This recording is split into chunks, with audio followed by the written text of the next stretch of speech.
This is Jayan Eledath from SRI International. The abstract, computer vision has matured to the point where it's beginning to be widely deployed in many real-world applications. This has led to significant growth in the number of vision algorithms and application developers in their communities. However, the growth has resulted in a vast and cluttered landscape of algorithms, many of which have limited capabilities. What's needed is an efficient means of assessing the performance of these algorithms across imaging domains and identifying the best algorithm for specific applications, and that's what you're going to hear about this morning. Hello everyone, I'm really happy to be the last person before you guys go for lunch. So today I want to talk about automated performance characterization as a tool that will really help non-expert computer vision application developers to create computer vision based applications, right? So that's really the focus of the talk. As you've heard from several people today already, over the past few years, computer vision has become fairly ubiquitous. Almost every home, I shouldn't say that, but many homes have an Xbox with a Kinect, which is already doing things like detecting and tracking your actions. You may already have used things like photosynth and phototourism and seen the work that's come out from Noah Snavely and UW, where they build 3D models in a single day. Snaptel was a product that was acquired by Amazon. It allowed you to take a picture of a book or a product, and it automatically told you what it was and where you could buy it. Google does the similar things. I had the privilege of actually working with the folks at Google to integrate the capabilities in terms of video panorama creation, having it baked into the Android, the default Android camera app. And then they've gone on and also built this image-based mosaicing thing called Photosphere. And then both Mario and Jeff earlier talked about sort of the visual SLAM work, so visual odometry for robots, both indoors as well as outdoors, is something that's actually more available these days. And in the automotive sector, obviously, you can buy a lane detection system, you can buy a pedestrian warning system, you can buy a collision warning system. So this sort of invasion, if you will, of computer vision into the public consciousness or subconsciousness, if you will, has sort of led to a rapid growth in the number of computer vision application developers. So these are not necessarily people who know a lot about computer vision, but they would like to build computer vision applications using sort of state-of-the-art tools that are out there. And libraries like OpenCV really enable this because they are providing algorithm implementations that anyone can use, right? So if you're just if you're a developer. So there are two problems with this, however. So one is the algorithms that you have in OpenCV. They're very good, but they're not necessarily tested against an incredibly large number of data sets, which you would need if you were to sort of make a real world application, as is often the case. And secondly, you could have multiple algorithms that do the same thing. And if that's the case, how do you know which one you want to pick? So the goal of automated performance characterization is really to address these types of needs, right? So in the first case, you want an efficient means for assessing an algorithm's performance on lots and lots of data. That's one. Second, if you have many algorithms that you could choose, for face detection, for vehicle detection, and so on, you want to be able to sort of easily identify the best one for your particular application. And if you had this, right? So let's just talk a little bit about what would happen if you had this.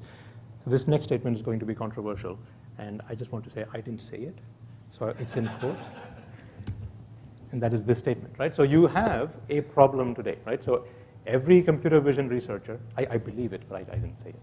So every computer vision researcher is eager to sort of create their own new algorithm, I don't want to say broken, new algorithm rather than improving on other people's sort of algorithms, the things that are out there. And this is so you want something that can sort of address this issue a little bit. If you had automated performance characterization as a service, it enables very rigorous testing, and it gives you a level playing field with which you can actually compare a variety of algorithms that perform the same thing. And it will lead to faster development of working applications. Why? Because it will address this issue of you're being able to quickly and automatically select from multiple algorithms, identify for the algorithm that you selected what the best parameters are, and not just what the best parameters are in general, but maybe what the best parameters are for your particular image. And so you want to, this way you can minimize the barrier for application developers to be using any state-of-the-art algorithm with a reasonable understanding, if you will, of what their operating parameters ought to be and what operating conditions might they work under. So before I get into sort of the goals and how we do APC, I'm just going to call it APC from now on, let me just define a few terms here. This should be fairly straightforward for all of you, but just for completeness. So when I say the word PD, that'll just mean probability of true detections, which is really that, so this is for detection algorithms. So if you have an image and you're trying to detect vehicles or dogs or something, you assume you have ground truth for the data and in the characterization stage.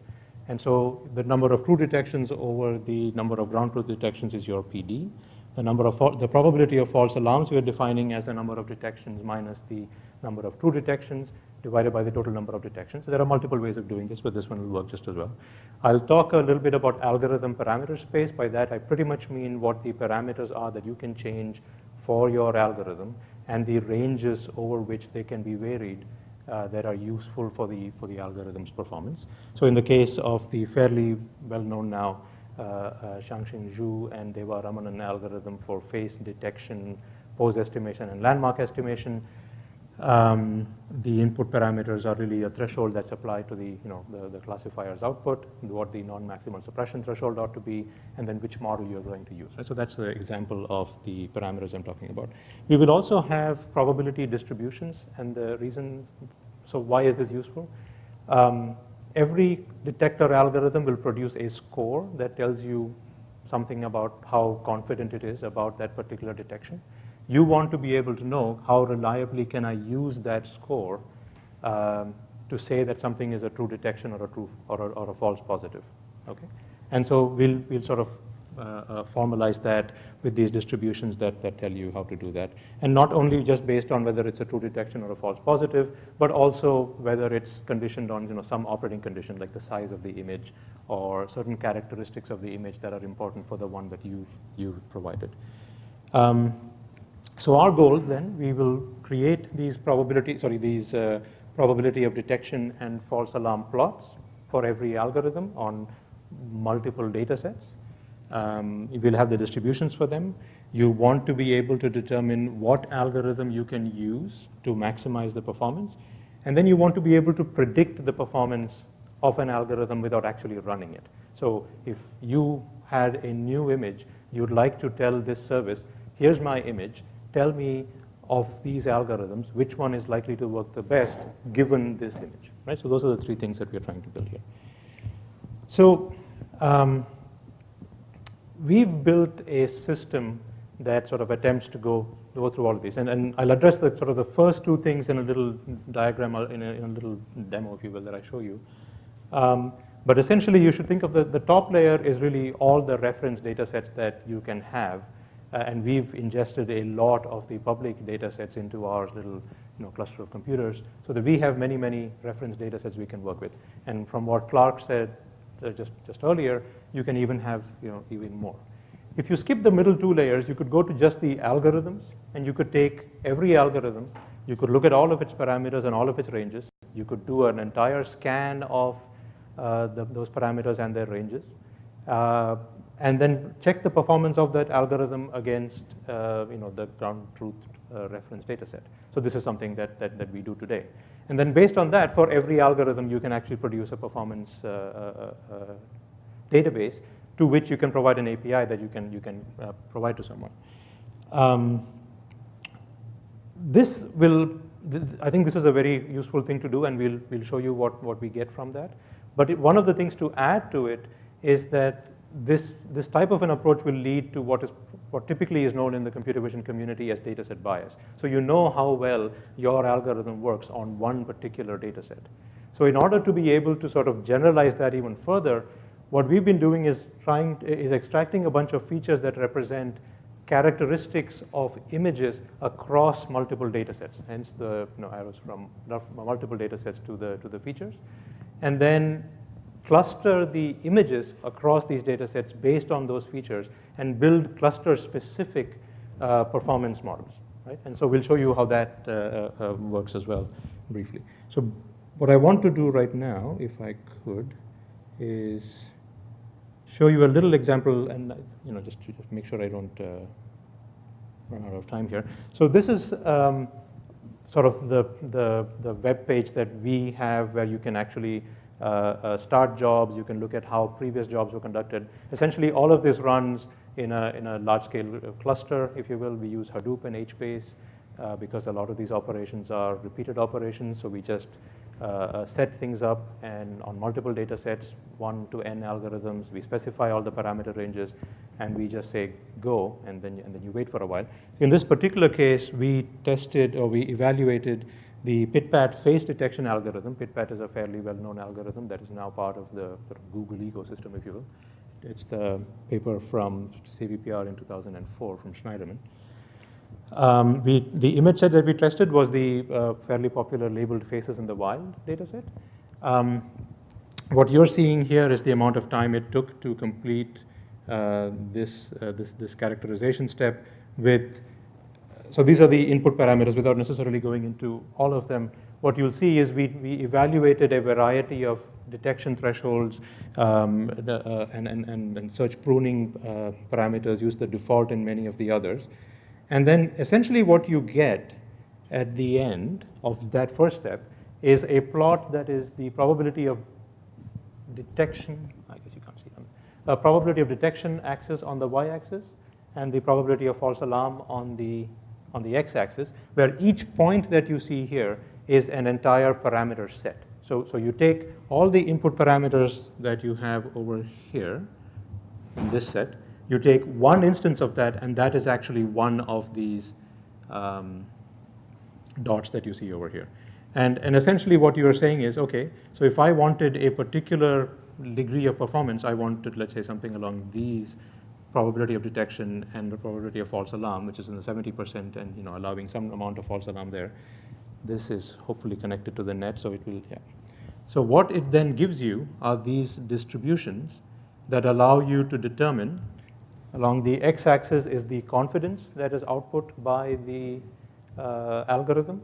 On the y-axis, not on the same scale, but those are the false positive densities and the true positive densities.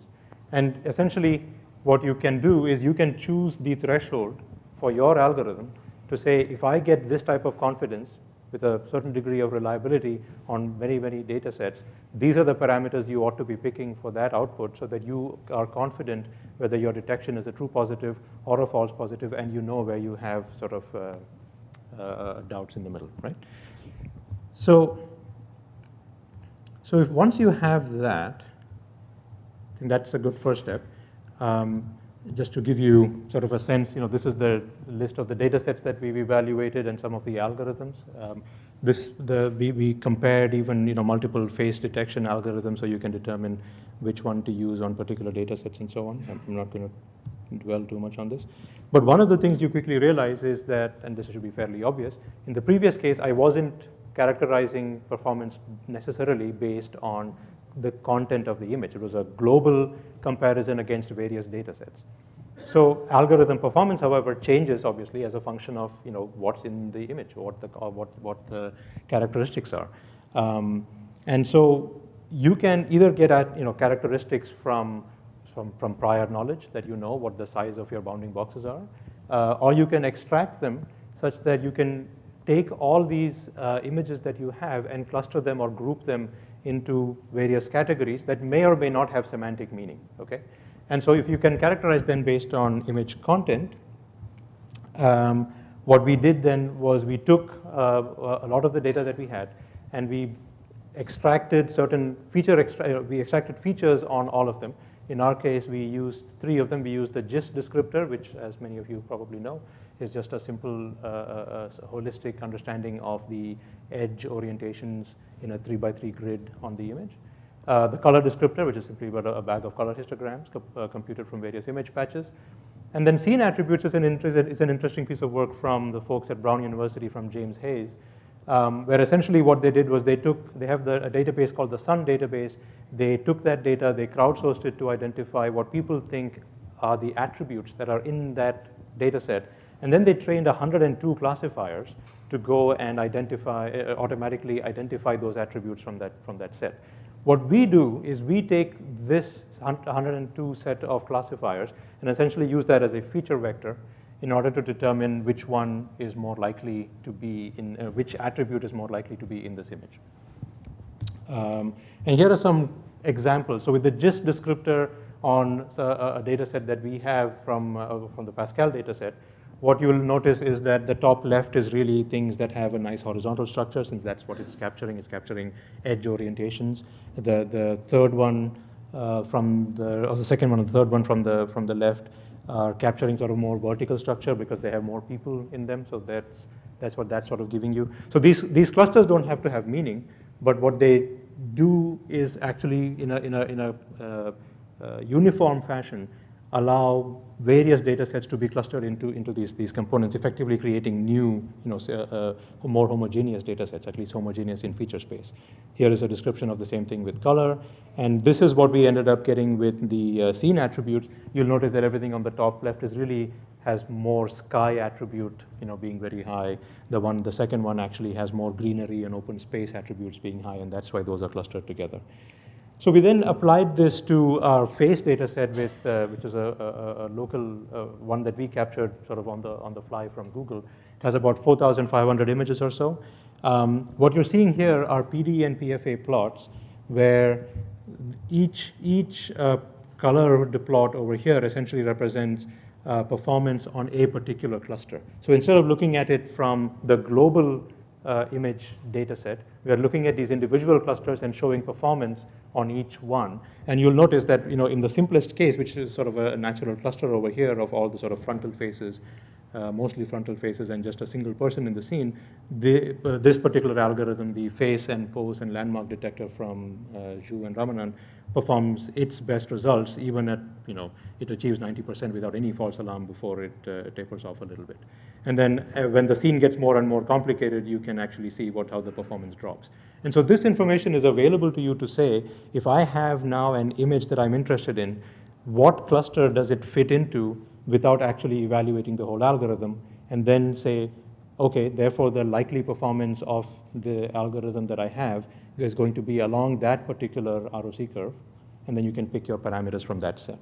And then similarly, this is the same thing you can do with faces also, just to show that you can't necessarily read this here, but 100 by 100 to 140 by 140 sized images, faces are more likely to be detected well by this particular algorithm, which I think is a function of the model that it was used to train on. So we've essentially then, just to summarize here quickly, shown that automated performance characterization, or we believe that automated performance characterization can enable rapid development of fairly robust applications. Anyone can develop an application, but you want your algorithm to be robust to various characteristics of the images and real-world conditions, and that's what the system can enable you to do by doing those two things, which is to efficiently determine how an algorithm performs on large reference data sets and what parameters to use. We've implemented the APC step as a web-based API service, a software service that allows easy evaluation with your data sets eventually. That's the plan, and we're building an API that will sit on top of that web page that you saw, that you can actually use it programmatically. And we've demonstrated briefly how the algorithm performance changes as a function of image content, and come up with sort of a principled way by which we can actually evaluate this for every, or many detector algorithms that are out there, at least for the ones for which we have ground truth. Okay, with that, thank you.